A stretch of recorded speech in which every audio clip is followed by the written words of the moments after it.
So here we have Virginia Bluebells, Hortensia virginica, comes by a variety of different names, Roanoke bells, lungwort and cowslip due to its appearance slightly like some of the European plants by those names.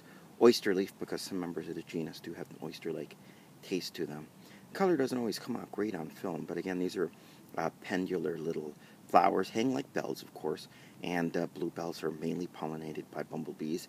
In most cases, bumblebee queens, which are coming out just about now, looking for nectar sources before they, as they are building their little nests. When they first come out, there's usually pink little buds, and the leaf also often has a bluish tinge to it, and later on it'll produce these flowers.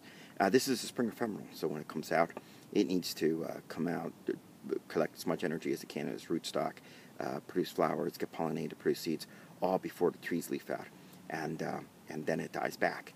It senesces, it dies back. That does an ephemeral.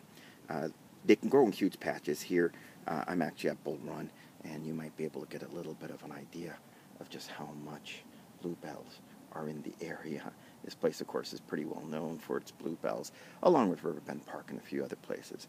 But bluebells are neat little plants. They're a riverine plant. They're riparian. Usually grow on hillsides and along sides of rivers.